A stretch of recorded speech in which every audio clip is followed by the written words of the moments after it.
느헤미야 6장 1절. 산발랏과 도비야와 아비야 사람 게셀과 그 나머지 우리의 대적이 내가 성전을 건축하여 그 성을 건축하여 그 퇴락한 곳을 남기지 아니하였다 함을 들었는데 내가 아직 성문에 문짝을 달지 못한 때라. 산발랏과 세겜이 내게 보내어 이르기를 오라 우리가 오노 평지 한 촌에서 서로 만나자 하니 실상은 나를 해코자 함이라. 지난 시간 제가 이 6장부터 제가 말씀을 좀 드린 것 같습니다. 느헤미야가 바벨론 포로에서 돌아와서 무너진 예루살렘 성곽을 지으려는 때 성곽은 다 마쳤지만은 그러나 성곽의 문들은 아직 다 달지 못한 그때에 주변의 총독들, 특히 산발랏이나 도비야, 아라비아 사람 게셀과 같은 그 나머지 사람들이 단결을 해서 어찌하든지 예루살렘 도성이 세워지는 것을 막으려 하고 방해하려는 것이 그들의 집념이었습니다.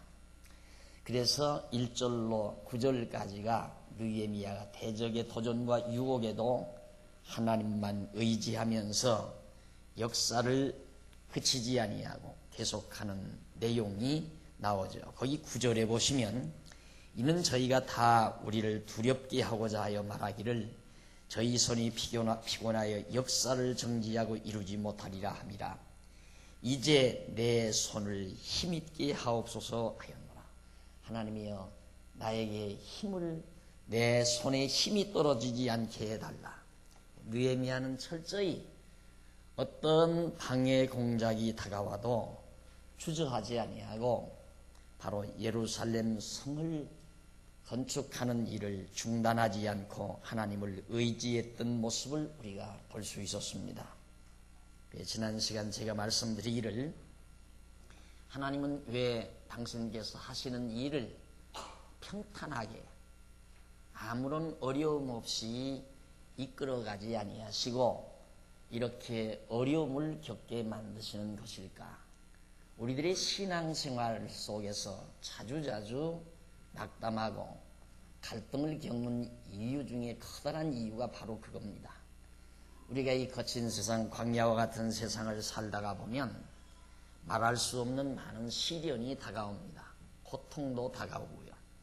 이런 일들이 다가올 때마다 하나님은 정말 살아 계시는 걸까? 하나님이 살아 계시다면 왜 하나님을 경외하고 사는 나에게 이런 어려운 일들이 다가오는 것일까? 하는 이러한 문제들이 우리의 내면 세계를 괴롭힐 때가 한두 번이 아닌 것입니다. 하지만 하나님께서는 우리를 이 땅 위에 사는 동안 평온하고 이 땅에서 정말 안락하게 살게 하시려는 것이 목적이시라면 당연히 하나님께서 우리의 생각대로 아무런 시련도 없이 요즘 같은 삭스라고 하는 이런 전염병도 없이 건강하게 잘 살 수 있게 해주시겠죠. 그러나 하나님이 거친 광야와 같은 세상 우리들이 7, 80년 살게 하시는 하나님의 근본 목적은 이 거친 세상 속에서 여호와 경외하기를 배우게 하려는데 그 목적이 있다는 뜻입니다. 그래서 이스라엘 백성도 역시 가나안 땅에서 나올 때 어차피 가나안 땅 언약에서 주실 것 같으면 아무런 어려움 없이 평온한 상태에서 그 땅을 점령하고 살아가도록 하나님 하시면 얼마나 좋아하겠습니까? 하지만 애굽에서 나와서 40년이라고 하는 기나긴 세월 광야에서 살게 하셨습니다. 그 이유가 바로 광야 그 고통 많은 세상 가운데서 하나님 여호와 경외하기를 배우게 하려는 것이 하나님의 근본 의도였던 것처럼 오늘 이 광야와 같은 이 세상을 우리로 하여금 살게 하시는 것도 바로 하나님 여호와를 경외하기를 배우게 하시려는 하나님의 근본 의도가 있기 때문에 때로는 이렇게 모진 시련과 역경이 다가오도록 하나님께서 역사하신다는 뜻입니다. 이미 예루살렘 성이 무너지기 이전 예레미야 선지자를 통하여 70년 후에는 반드시 다시 예루살렘을 회복해 주리라고 언약을 하셨습니다. 그렇게 언약하셨으면 그 언약대로 편안한 가운데 예루살렘 성전도 지어지고 성곽도 다시 수축이 되고 유다 왕국도 평온한 가운데 다시 회복이 된다면 우리 인간으로서는 얼마나 좋겠습니까? 그러나 하나님께서는 모질게도 오늘 또 이처럼 느헤미야에게 반대하는 느헤미야의 이 엄청난 거사를 방해하는 방해꾼들이 계속해서 다가오도록 하나님께서 섭리하신다는 뜻입니다. 그러나 느헤미야는 하나님 여호와를 알기 때문에 그런 시련 속에서도 어떤 경우도 하나님께서는 우리를 통하여 바로 하나님의 귀한 약속대로 예루살렘 성곽을 다시 세워준다는 확신을 가지고 하나님이여 내 손이 약해지지 않고 강하도록 붙들어 달라고 그렇게 기도하는 마음으로 구절해서 하나님 앞에 의지하는 모습이 보여지고 있습니다. 그 다음 이제 10절로 14절에 보면 스마야의 거짓 예언을 안 듣고 대적을 하나님께 고발하는 그런 내용이 거기 나옵니다. 이후에 무헤다벨의 손자 들라야의 아들 스마야가 두문불출하기로 내가 그 집에 가니 저가 이르기를 저희가 너를 죽이러 올 터이니 우리가 하나님의 전으로 가서 외소 안에 있고 그 문을 닫자 저희가 필연 밤에 와서 너를 죽이리라 하기로. 그러니까 그 스마야라고 하는 선지자 하나가 있었는데 그 선지자를 느헤미야가 찾아갔어요. 이스라엘 유다 백성의 지도자인 느헤미야가 찾아갔는데 그 선지자가 하는 말이 이제 저 반대하는 자들 저 총독들이 이제 너에게 다가와서 너를 죽인다. 너를 죽이러 올 터이니까 우리가 하나님의 전으로 가서 외소란 말은 지성소 말고 떡상과 등대와 그리고 향단이 있는 바깥 성소를 말합니다. 그 외소에 가서 숨어 있자. 안에 있고 그 문을 닫자. 저희가 필연 밤에 와서 너를 죽이리라 하기로. 11절 내가 이르기를 나 같은 자가 어찌 도망하며 나 같은 몸이면 누가 외소에 들어가서 생명을 보존하겠느냐. 나는 들어가지 않겠노라 하고 깨달은즉 저는 하나님의 보내신 바가 아니라 도비야와 산발랏에게 뇌물을 받고 내게 이런 예언을 함이라. 아주 이것도 심리전이고 또 계략전이죠. 그러니까 느헤미야만 죽어버리면 지도자 느헤미야 하나만 죽어버리면 유다 예루살렘 성곽 공사는 중단이 될 것이고 중단이 되면 산발랏, 도비야, 아비야와 같은 그 주변 총독들이 마음이 편안할 것 같은데 이 느헤미야가 살아있기 때문에 정말 그 공사가 중단되지 않는다는 말입니다. 그러니까 바로 이 총독들이 꾀를 써가지고 선지자에게 뇌물을 줬어요. 뇌물을 주고는 바로 느헤미야를 만나서 성소에 들어가서 숨으라고 그래라. 반드시 오늘 밤 죽는다고 그렇게 예언을 하고 성소에 가서 숨으라고 하면 자기들이 쳐들어와서 성소에 와서 꼭 잡아가지고 느헤미야를 죽이려고 했던 거죠. 그런데 그런 말에도 느헤미야가 믿지를 않고 이 얼마나 믿음직한 말입니까? 선지자가 그렇게 말을 하니까 야 이거 하나님께서 나 도망가라는 가보다 하고 10번도 도망칠 수 있는 일인데도 느헤미야가 도망을 안 간단 말이죠. 그리고 그 꾀에 넘어가지를 않아요. 이유는 뭐냐면 하나님께서 이미 70년 전에 에레미야 선지자를 통하여 예루살렘 성곽을 다시 회복해 줄 것에 대한 언약을 분명히 하셨고 또 그 언약대로 이미 성전이 지어지고 또 그 언약대로 바벨론에서 자기들이 돌아와서 이 공사를 하고 있기 때문에 하나님은 절대 어떠한 경우도 우리를 버리지 않는다고 하는 확신이 느헤미야에게 있었습니다. 그렇기 때문에 선지자의 말이 거짓일 거라고 하는 것을 확신하고 선지자의 말에 쏘가 넘어가지를 않습니다. 그래서 결국 그런 이제 뇌물을 받고 하는 예언에 넘어가지 않고 13절 저희가 뇌물을 준 까닭은 나를 두렵게 하고 느헤미야를 두렵게 하고 이렇게 함으로 범죄하게 하고 악한 말을 지어 나를 비방하려 함이었느니라.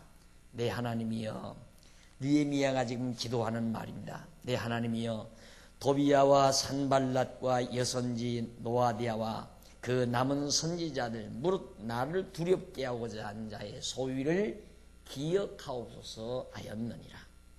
하나님께서는 자기를 죽이려고 하고 해하려 했던 그런 자들의 계략을 하나님 앞에 고발하고 기도하는 내용이 바로 14절에 나옵니다.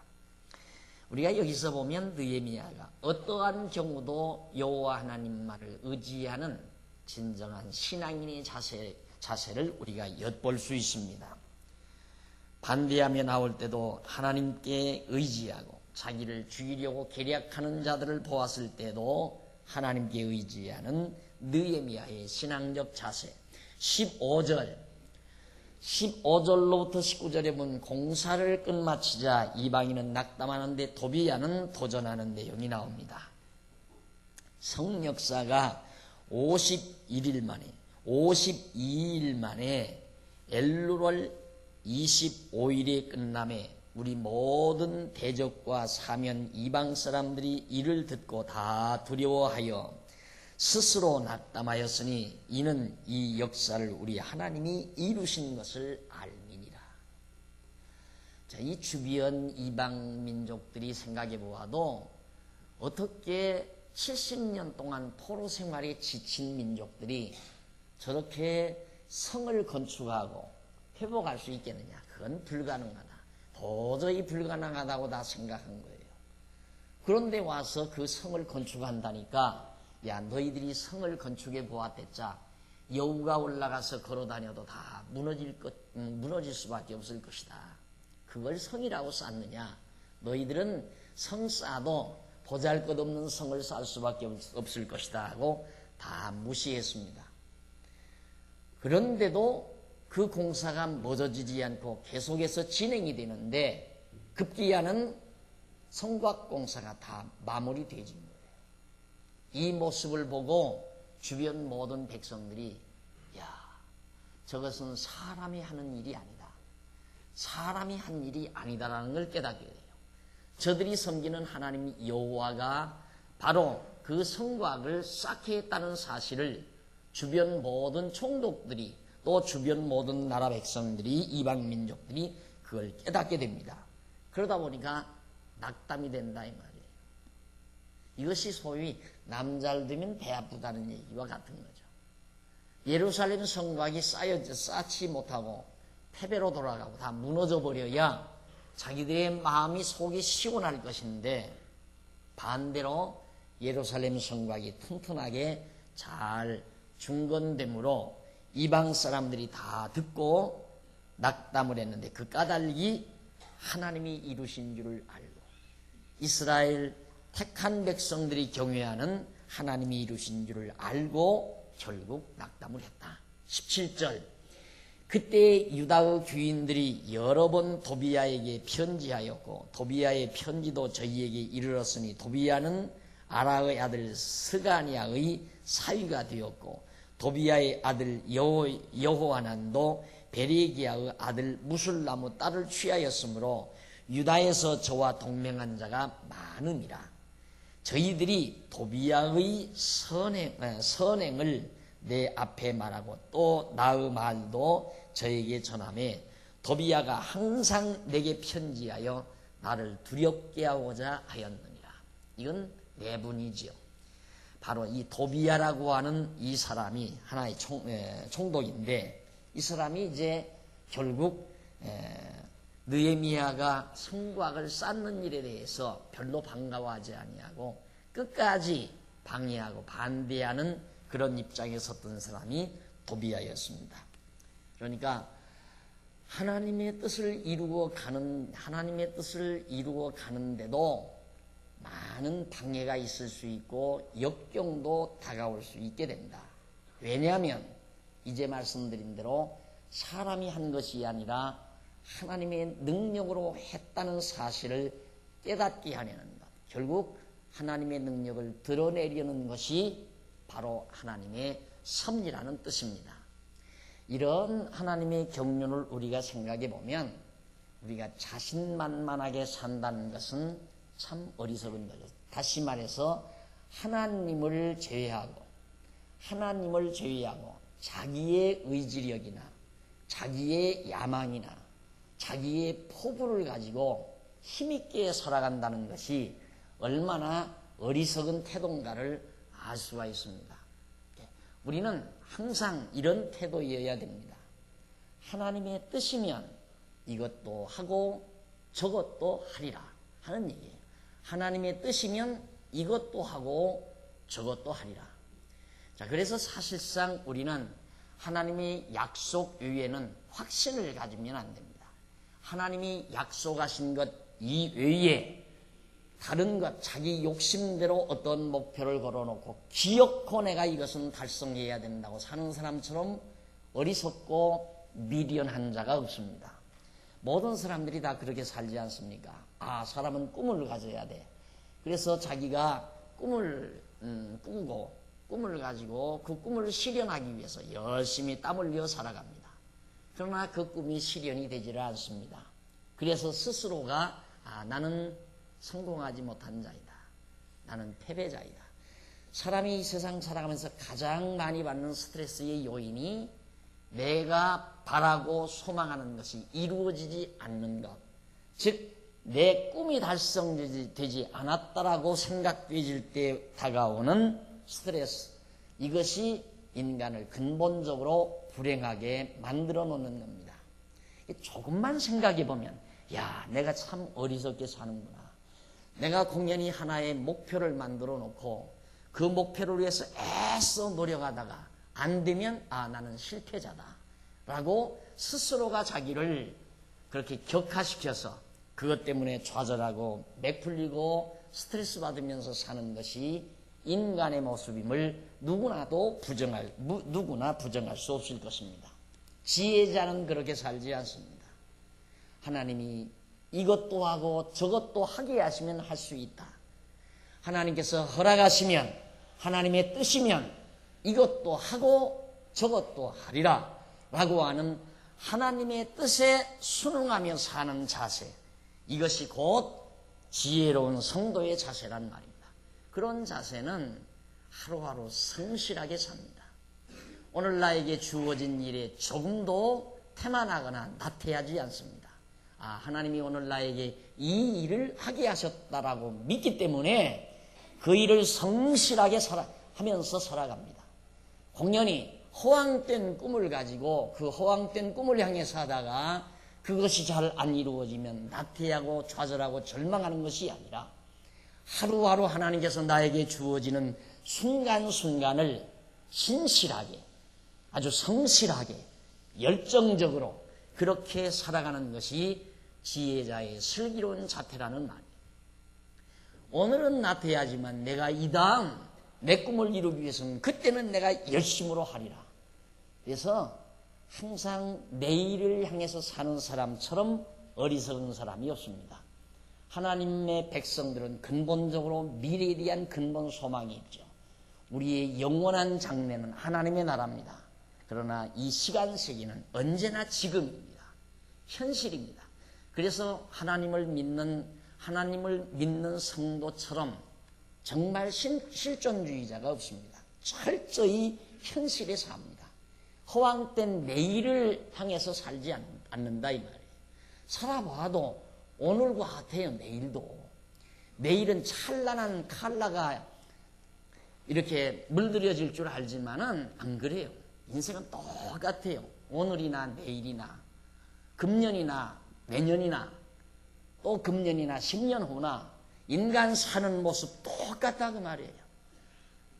피곤하면 저녁에 들어가서 잠자고 잠 깨면 일어나서 밥 먹고 또 먹거리 찾으러 나가고 나가서 먹거리 찾다가 피곤하면 또 들어와서 잠자고 먹거리 얻은 것 좀 그저 만들어서 먹고 그러고 사는 것이 인간의 모습이라고 말이에요. 이 다음 내가 꿈을 이루면 거대한 그 무엇이 이루어질 줄로 아는 이 땅에서 이 광야와 같은 세상에 그 무엇인가 엄청난 것이 이루어질 줄로 아는 사람은 세상을 아직 모르는 사람입니다. 지금처럼 소중한 게 어디 있습니까? 지금 내 앞에 다가와 있는 이 시간처럼 나에게 소중한 건 없습니다. 아무리 과거에 내가 엄청난 상황 속에서 권력을 누렸다 할지라도 그건 지나간 과거일 뿐입니다. 다 사라진 것입니다. 그리고 앞으로 꿈꾸는 미래도 현재 존재하지 않는 겁니다. 존재하지 않는 것에 마음을 두고 현실을 부실하게 살아가는 것은 어리석은 자라고 말이죠. 그렇기 때문에 정말 하나님 여호와를 깨닫고 살아가는 사람은 주어진 오늘 이 시간, 바로 지금, 바로 여기서 가장 성실하고 진지하게 살아가는 삶. 그래서 꿈속에 사는 것이 아니다. 하나님의 백성들은 지금을 산다. 지금 성실하게, 지금을 행복하게, 지금을 즐겁게. 어제 어느 목사님께로부터 전화가 왔어요. 이렇게 뭔 얘기를 하시기에 그냥 주어진 현실대로 즐겁게 하나님 앞에서 살다 가는 겁니다. 그랬더니만 뭘 내일에 대한 꿈을 얘기하고 그러기에 그 말을 했더니만 맞습니다. 나도 그렇게 살려고 노력을 합니다. 이런 얘기를 하더라고요. 정말 오늘이 내 거예요. 지금이 내 거라 이 말입니다. 이 느헤미야 보십시오. 느헤미야. 어떤 시련과 역경이 다가와도 하나님이 지금 나와 함께하고 있다는 이 확신, 이 믿음, 하나님이 나로 하여금 이 예루살렘 성곽을 중건하게 하셨다고 하는 이 하나님의 놀라운 섭리 앞에서의 사명의식, 이것이 도비야로 하여금 이렇게 강한 힘을 가지고 현실을 지탱하며 자기 임무를 감당할 수 있는 힘을 공급받을 수 있게 된 거란 말입니다. 그래서 결국 이 느헤미야는 이 모진 시련과 역경 속에서도 당당하게 하나님 앞으로부터 받은 바 사명을 완수하고 살아가는 모습을 6장 마지막 절까지 해서 살펴봤습니다. 그 다음 이제 이쯤 해서 성곽이 다 쌓아졌는데, 예루살렘 성곽이 쌓아졌으면 이제는 왕국 통치가 회복이 돼야죠. 그렇잖아요. 유다 왕국이 이제 다시 이루어졌으니까 다스리는 통치가 이루어져야 되지 않느냐 말입니다. 그래서 7장부터 13장까지는 왕국의 통치 회복입니다. 유다 왕국의 통치 회복, 즉 다윗 왕조를 통한 유다 왕국의 통치 회복이죠.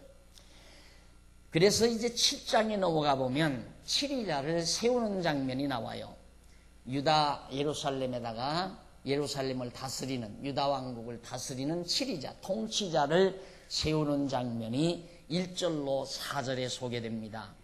거기 보면 성이 건축됨에 문짝을 달고 문지기와 노래하는 자들과 레위 사람들을 세운 후에 내 아우 하나니와 영문의 관원 하나니아로 함께 예루살렘을 다스리게 하였는데, 하나니아는 유인이 충성되어 하나님을 경외함이 무리에서 뛰어난 자라.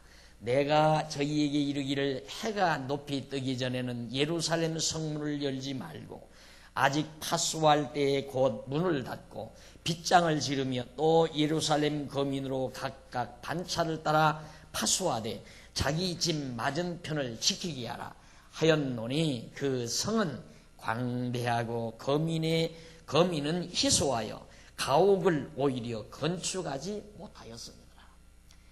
예루살렘 성곽은 크게 터를 잡아서 쌓아놨는데 그 안에 사는 백성들은 수가 적으니까 정말 백성들의 수가 너무나도 희소하다 말입니다. 그러니 대적들이 아무리 성을 쌓았다 할지라도 대적들이, 많은 대적들이 쳐들어오면 문제가 있을 거 아니에요. 그래서 이 느헤미야가 하나님을 잘 경외하는, 정말 모든 사람 중에 하나님을 뛰어나도록 그렇게 경외하는 자를 유다 백성들을 다스리는 자로 세워놓고 부탁을 했어요. 절대 예루살렘 성문을 열어놓지 말아라. 열어놓지 말고 파수할 때 아직 저녁 이제 해질 무렵까지 파수를 할 거 아니에요. 그때까지 파수할 때 문을 잠고 대문을 걸어 잠고 성곽문을 그리고 해가 뜬 뒤에 반드시 성문을 열도록 해라. 그건 대적이 쳐들어오지 못하도록. 그래서 문은 그렇게 지키도록 명령을 하고 그 다음 돌아가면서 성곽들은 누가 집니까? 아무리 높이 쌓았다 할지라도 성곽을 넘어올지도 모르잖아요. 그러니까 각각 백성들이 자기가 살고 있는 집 앞의 성곽은 다 각각 자기들이 지키도록 해라. 이렇게 해서 결국 예루살렘 성이 대적의 침입을 막을 수 있도록 그렇게 지시를 내리는 내용이 4절까지 나와요.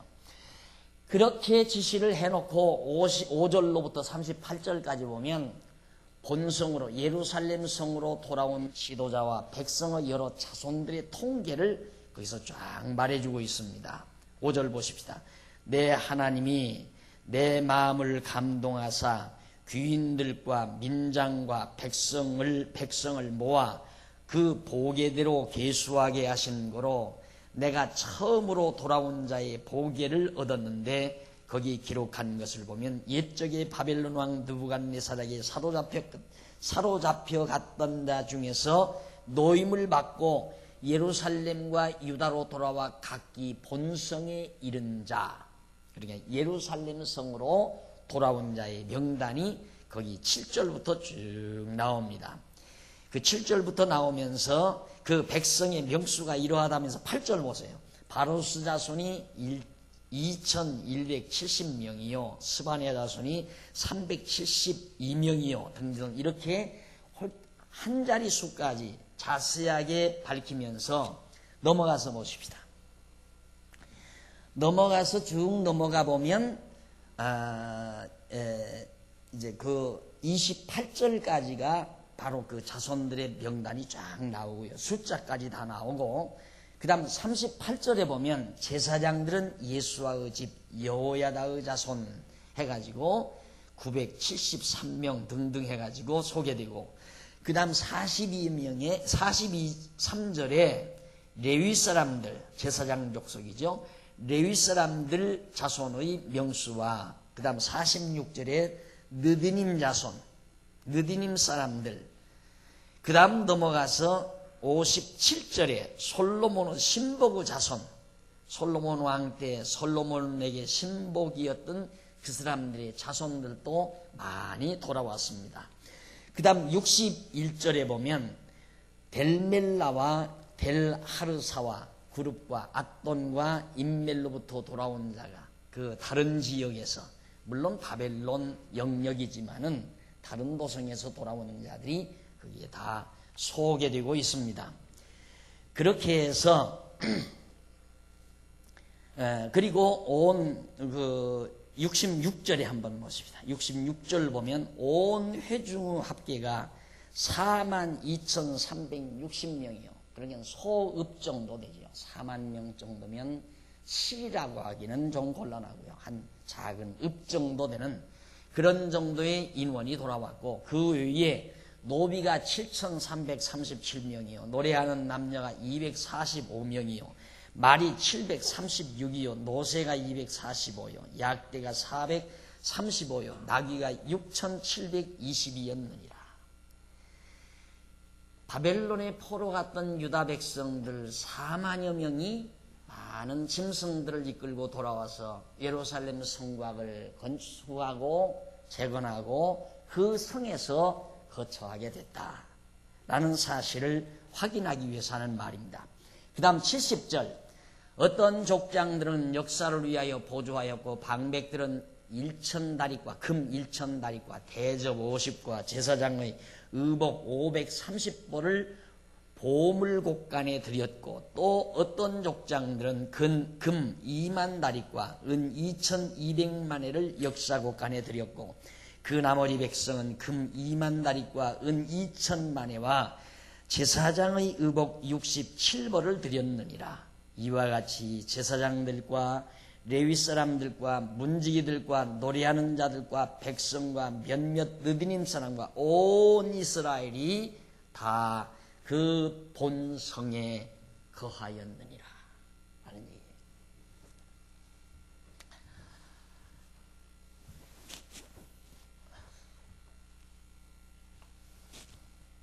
이게 예루살렘 성인데,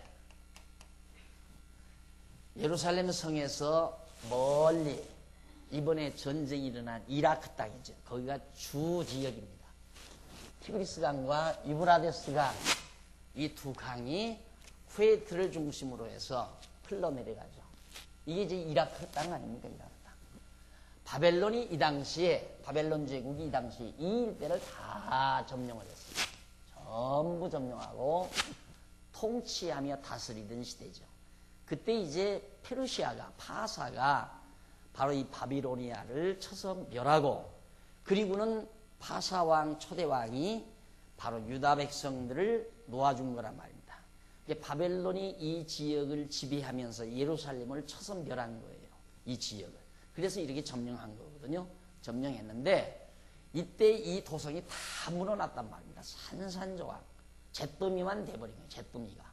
그러니까 누구가 보아도 그 성에 다시 사람이 와서 살 수 있는 터전이라고 볼 사람은 아무도 없었어요. 그런데 하나님께서는 바로 이 무렵, 이 바비로니아가 이렇게 이제 나라를 점령하고 이 지역을 다 차지해서 제국을 누리며 살 그때가 바로 언제냐면 587년이죠. 주전. 예수 그리스도 오시기 전 587년이 바로 예루살렘이 무너지던 해입니다. 그런데 그 이전, 이 시대에 예레미야 선지자를 통하여 반드시 앞으로 너희들은 70년 동안 바벨론에게 포로로 잡혀간다. 이걸 예언을 했어요. 아직 예루살렘이 무너나지 않았을 때. 그런데 정말 그 예언대로 그대로 주전 587년에 결국 예루살렘은 바벨론에 의해서 다 끌려가고 백성들은 산지사방으로 전부 흩어놨어요. 여기저기다. 왜? 한 곳에 모아놓으면 다시 일어나니까. 이들이 결속해서 다시 일어나서 바벨론을 도전해 오니까 그렇게 하지 못하도록 여기저기다가 다 흩어놨단 말입니다. 그래서 70년이 지난 거예요. 이렇게 70년이 지난 거예요. 자, 그러면 우리들의 역사를 보더라도 우리 36년 동안 외정치하에서 살았다고 그랬잖아요. 그런데 조금만 더 지속이 됐으면 우리나라 사람들 전부 만주벌판으로 다 쫓겨갔을 거예요. 일부는 동남아 지역으로 다 끌어가고, 일부는 만주 땅으로 다 보내버리고, 대한민국 땅은, 이 땅은 전부 일본 사람들이 와서 좋은 땅들, 널찍한 평야들을 전부 일본 사람들이 다 점령하고 살게 됐었다 이 말입니다. 36년 동안 그렇게 산 거예요. 그러다 보니까 이제 이름도 바뀌고 언어도 바뀌고 이제 민족혼도 다 없어져 버리고. 근데 70년 동안 유대 백성들이 그렇게 된 거죠. 전혀. 아무도 이들을 지도하는 사람도 없고. 근데 하나님께서는 70년 동안 이제 포로로 잡혀간다. 그러면 이 사실이 언제? 모세 때. 이스라엘 민족이 처음 이제 세워지는 초기, 이스라엘 역사 초기에 모세라는 지도자, 이 모세라는 지도자는 주전 1500년 전 사람입니다. 500년 전. 그럼 이때로부터는 한 1000년 전이에요. 이 1000년 전에 모세가 예언을 했어요. 그 예언이 뭐냐면 너희들이 언젠가는 다 이방 민족에, 이방에 흩어지게 된다 이 말입니다. 전부 다 흩어지게 된다. 그랬다가 하나님께서 다시 모은다 이 말이에요. 이걸 이 당시로부터 1000년 전 모세가 예언했는데 그 예언대로, 그 예언에 근거해서 예레미야 선지자가 바로 백성들에게 예고를 한 거죠. 이제 우리는 하나님의 경륜과 섭리 따라 다 이방에 끌려가게 된다. 이방 민족에게. 이 바벨론으로 끌려간다 이 말이에요. 끌려가서 70년만 지나면 하나님께서 다시 회복해 준다. 이 예언을 예레미야 선지자가 한 거예요. 그 예언대로 지금 여기에서 돌아와서 예루살렘 성곽을 진 거라 이 말입니다. 4만여 명이 돌아와서 성전을 다시 짓고 성곽을 다시 쌓고, 그리고 임시로 우선 과도정부죠.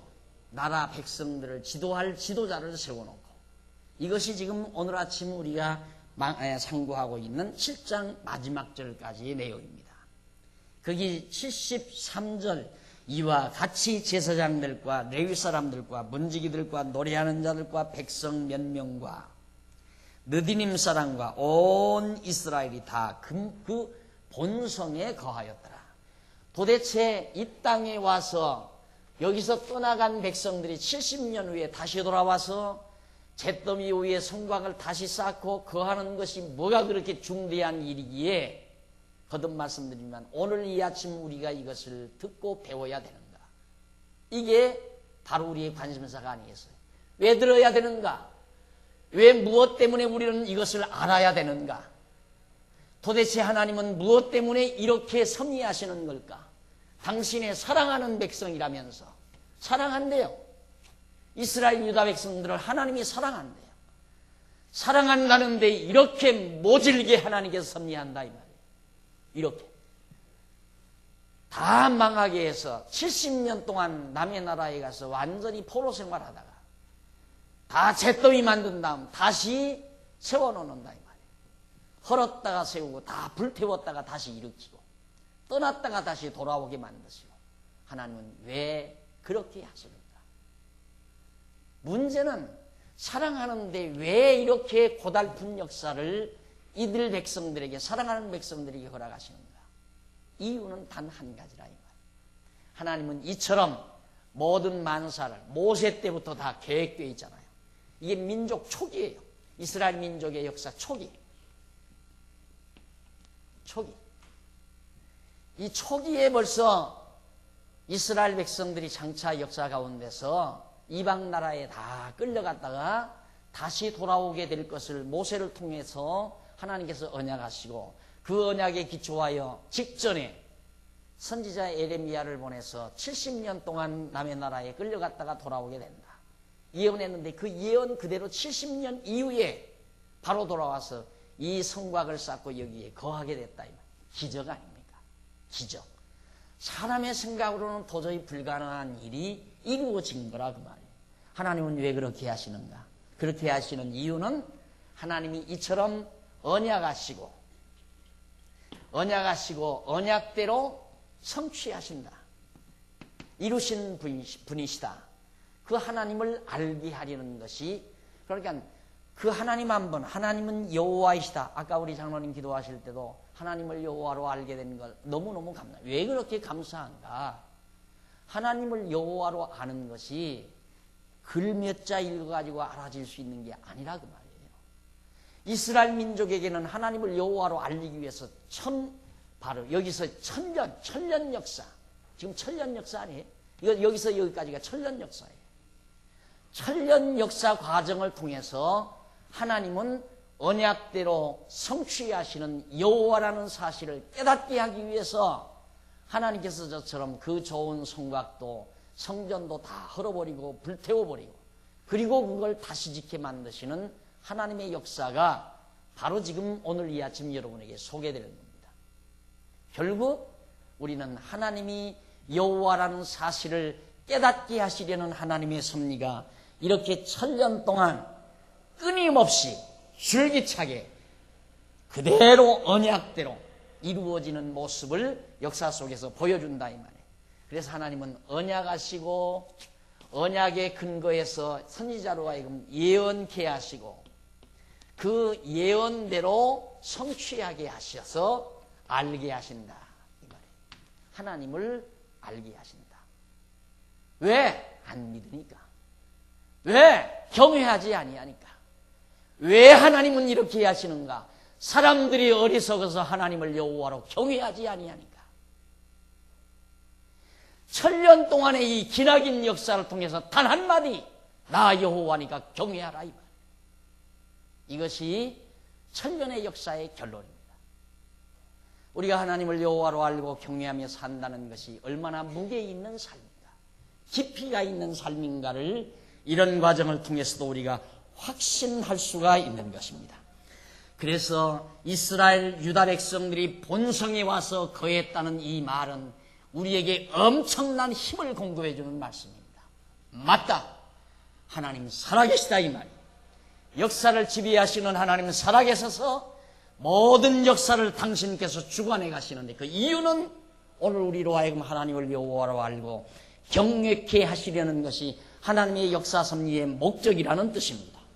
따라서 오늘 우리들도 이 땅 위에 사는 동안 70, 80년 동안 사는 동안 하나님께서 살게 하신 목적이 무엇인가?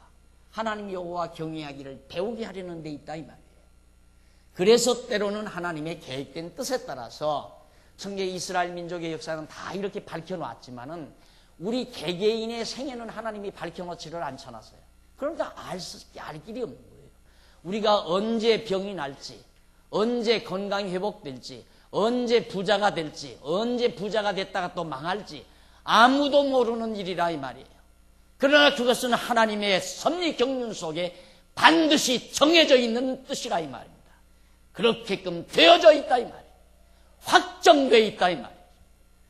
그걸 내가 고칠 수 있거나 뒤집을 수 있는 능력을 가진 존재가 아니라 인간이라.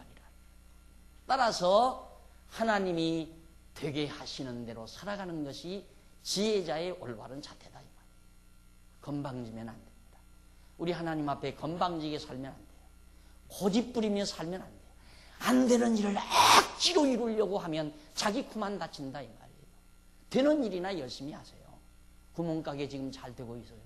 일찍 일어나서 문 여세요. 밤늦게까지 부지런히 오시는 손님들에게 친절을 베풀면서 성실하게 하십시오. 내가 이런 백화점 사장이 되면 내가 그때는 잘하리라면서 나태하고 게으르게 살지 말고 지금 구멍가게 사장일 때 잘하시라 이 말이에요. 이것이 지혜자의 태도예요. 하나님께서 백화점 사장을 시켜도 잘할 뿐만 아니라 구멍가게 사장을 시켜도 잘하시라 이 말이에요. 하나님 여호와를 아느냐. 왜? 하나님이 지금 나로 하여금 하게 하신 일이니까. 되게 하신 일이니까. 그러니까 되어지는 일에 신경을 쓰지 말고 되게 하시는 일을 성실히 하면서 여호와 하나님 경외하는 일에 신경을 쓰며 산다 이 말이에요. 하나님이 이 일을 통해서 또 여호와 하나님 배우게 하시려는구나.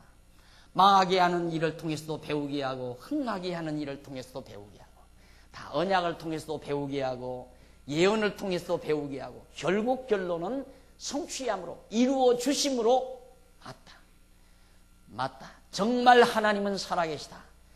언약하신 하나님은 살아계셔서 천년의 역사를 거짓없이 이끌어 오셨다.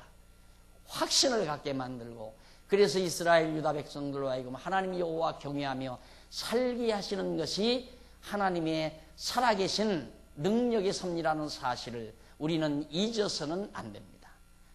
자, 이렇게 하나님께서는 유다 백성들을 끝까지 보호하시고 지키시고 인도하셔서 당신의 계획대로 이끌어 오신 겁니다.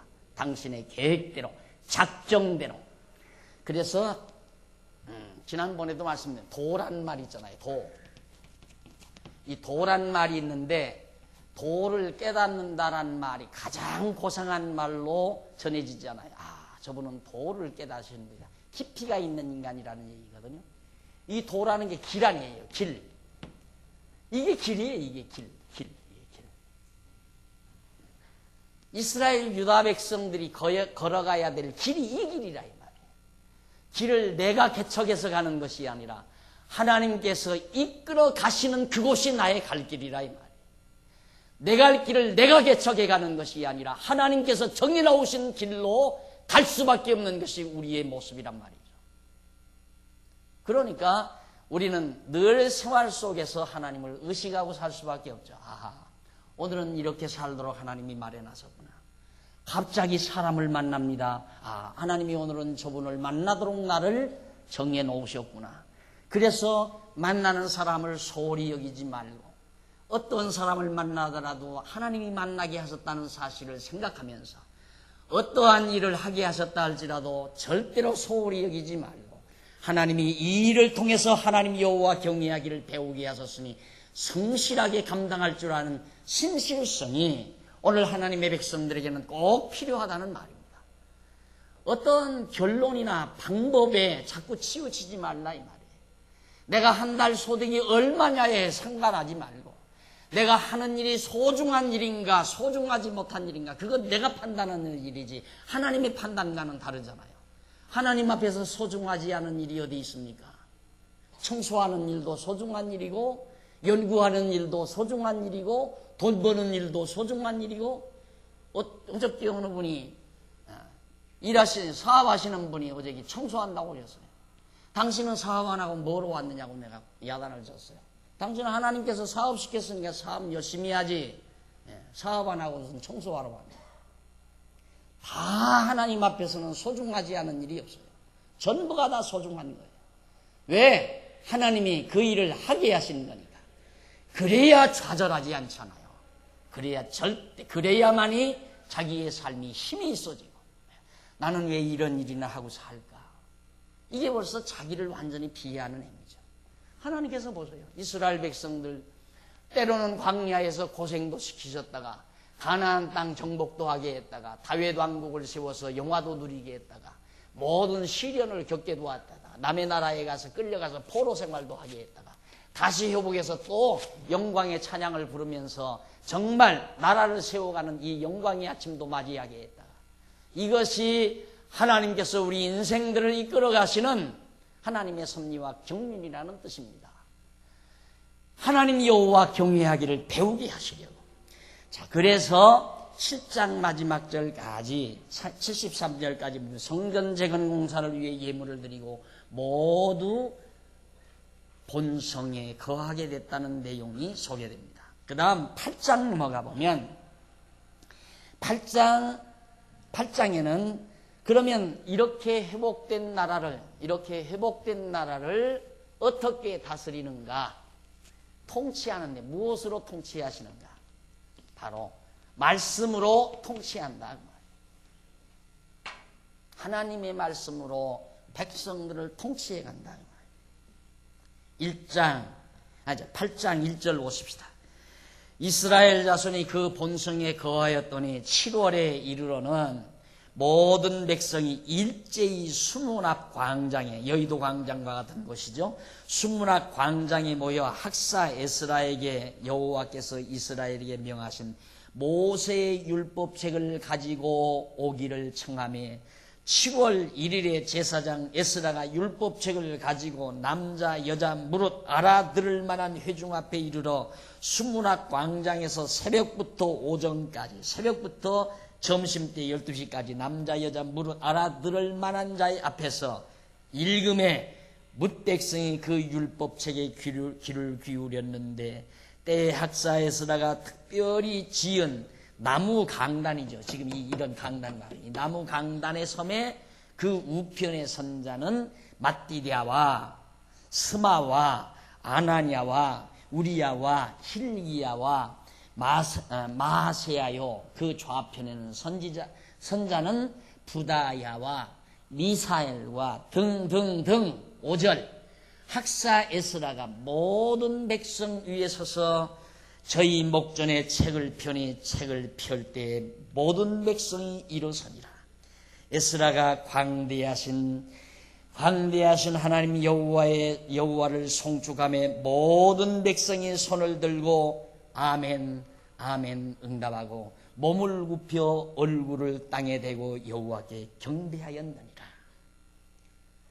성경책 모세의 율법책이죠. 모세의 율법책, 모세가 기록한 율법책. 이걸 수문학 광장에 다 하여튼 말귀를 알아들을 수 있는 사람은 전부 모이겠어요. 전부 남녀노소 할 것 없이 다 모여서 이 율법책을 낭송을 합니다. 쫙 새벽부터 정오까지 쭉 읽어가는 거예요. 자, 그러면 여기서 모세가 기록했던 말씀을 읽다 보면 이 언약이 나올 거 아니에요. 그 무슨 언약? 너희들이 장차 하나님 여호와를 거역하고 경외하기를 멀리할 때에 이방 민족들에게 다 사로잡힌 바 되어 70년 동안 포로 생활을 마치고 다시 돌아와 성을 회복하리라. 너희를 회복해 주겠다. 이 언약의 말씀이 기록된다 이 말이에요. 그러니까 뭐라고 그래요? 아멘, 아멘. 그 말은 아멘이란 말은 뭐냐면 언약대로 이루어지이다 이 말이에요. 언약대로 이루어. 여기서 아멘은 언약대로 이루어졌습니다. 언약대로 이루어졌습니다. 아멘, 아멘. 그러니 그 당시에 그 말씀을 듣는 백성들이 야, 진짜 하나님 여호와 살아계시다. 언약대로 정말로 이루셨구나. 언약대로 우리들을 포로 생활시켰고 언약대로 다시 예루살렘 성에 돌아와서 성을 건축하게 하셨구나. 그리고 나라를 다시 세우게 해주셨구나. 그래서 아멘 아멘하고 화답했다는 그런 내용이 지금 바로 6절까지 소개되고 있는 겁니다. 그래서 8장 1절로 6절은 학사 에스라가 율법책을 읽을 때 백성들이 화답하는 내용이죠. 통치라고 하는 것은 생각해 보십시오. 지금 하나님을 모르는 이 세상 세속적인 통치라고 하는 것은 다 각자가 자기 의견, 백성들 개개인의 의견이나 개개인의 유익을 위한 통치가 돼야 돼요. 그러니까 정치를 내가 잘해보겠다고 하는 그런 말은 엉터리 같은 말이에요. 그 정치의 원리를 몰라서 하는 말이에요. 정치는 잘할 수가 없는 거예요. 천하 없는 사람도 잘할 수가 없는 거예요.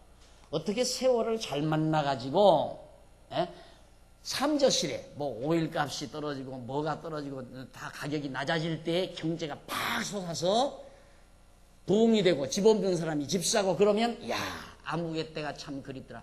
그게 세월 잘 만나서 그 시대를 잘 만나서 그러는 거지. 또 아무리 똑똑한 사람도 시대 잘못 만나면 형편없이 나라를 뒤집어 놓고 만다 이 말이에요. 안 그래요? 형편없이. 지금 우리도 입장 곤란한 자리에 있죠. 엄청 곤란한 자리에 있죠. 어쩔 수가 없는 거예요. 천하 없는 사람이 앉아도 안 되는 거예요. 왜?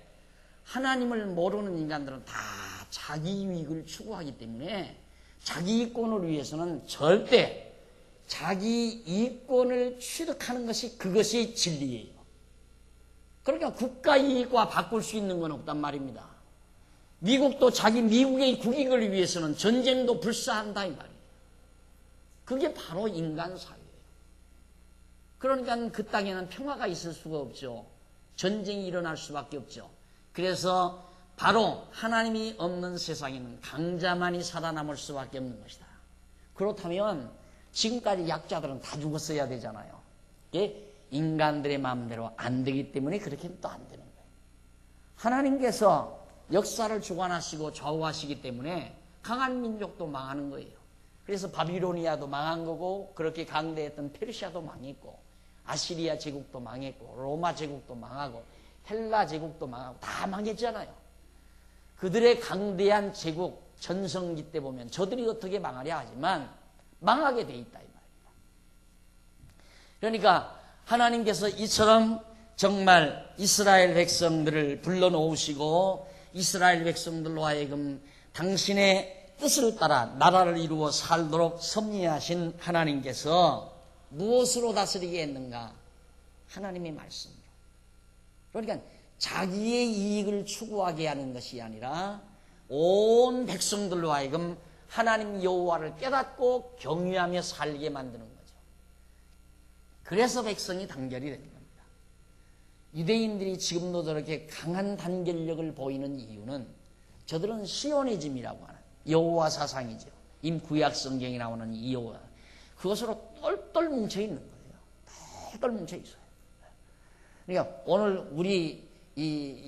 우리가 누리고 있는 이 개인주의, 자본주의, 개인 자본주의 시대와는 세상과는 거리가 멀어요. 유대인들의 사회는 다르다 이 말입니다. 그들은 소위 유대인들에게 유명하다는 것이 키부츠 운동이라고 하죠. 키부츠 운동. 그들은 철저하게 자기를 소중히 여기면서도 바로 나라를 소중히 여기고 이웃을 소중히 여기고 백성을 소중히 여기는 자기 동족을 소중히 여기는 왜? 우리는 하나님의 택한 민족이라고 하는 강한 의식 때문에 그러는 겁니다. 그러니까 저들은 이스라엘에는 별로 큰 영웅이 없잖아요. 영웅이 없는데도 통치가 잘 되고 있어요. 전국 나라마다 이스라엘 백성들이 끼어있지 아니한 곳이요, 유대인들이 없는 곳이 없다 이 말이에요. 몸이 다 흩어졌지만은 하나로 뭉쳐져 있어요. 온 세계 각곳에 흩어져 있는 유대인들이 똘똘 뭉쳐서 하나로 뭉쳐져 있다 이 말이에요. 그게 바로 하나님 중심 사상 때문에 그렇게 되어지는 거예요. 그런데 오늘 우리들은, 우리 자유민주주의 체제에서 살아가는 사람들은 다 우선은 개인의 이권, 좀 나가면 국가의 이익, 국익, 이걸 따지면서 하니까 개인의 이득만 따르다 보면 이웃과 경쟁해야 되고 친구와 경쟁해야 되고, 그것이 좀 더 나아가게 되면 도시와 도시끼리 경쟁해야 되고, 그것이 좀 더 나아가야 되면 나라와 나라끼리 경쟁해야 한다 이 말입니다. 나라와 나라끼리 경쟁하다가 결국 그 경쟁이 전쟁으로 이어지는 거 아니겠습니까? 거기에서는 진정한 아름다운 통치가 불가능하다 이 말이에요. 그래서 이스라엘 백성들이 이제 나라를 회복해서 다스리는 것이 뭐냐? 하나님의 말씀. 만약에 우리 장안중앙교회도 제가 누구의 서적이나 누구의 철학이나 누구의 신학 사상 이런 것들을 가지고 토막 설교를 통해서 정말 어떤 교양 강좌를 해나간다고 한다면 우리 교회도 다스려지지를 않죠.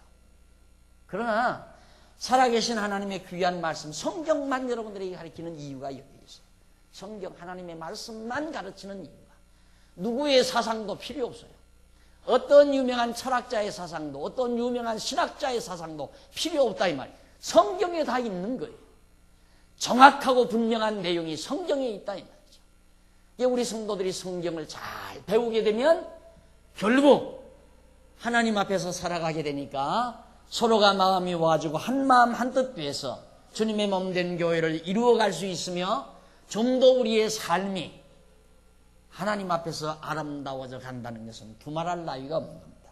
그래서 이제 다시 회복된 백성들을 무엇으로 다스리는가? 하나님의 말씀에 의한 통치가 지금 시작이 됐다.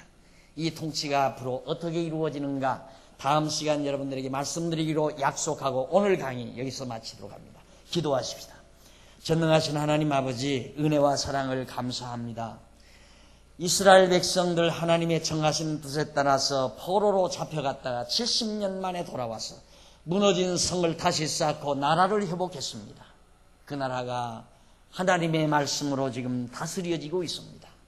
전능하신 하나님 아버지요, 오늘 우리들도 우리의 영원한 만왕의 왕이신 예수 그리스도를 통하여 생명의 말씀으로 양육받고 다스림을 받는 하나님의 백성들로 살아갈 수 있도록 주께서 역사해 주시옵소서. 이 속된 세상에 사상이나 철학의 노예가 되지 말고 헛된 철학에 이용당하지 말고 쏙지 아니하도록 주께서 지켜주시고, 오직 하나님의 말씀에 의해서 나 자신과 가정과 교회 그리고 이 나라가 하나님의 말씀으로 다스려지는 아름다운 역사가 있어지도록 역사하시옵시기를 비오며 죄인 공로 없사오나 예수님의 이름으로 기도드립니다. 아멘.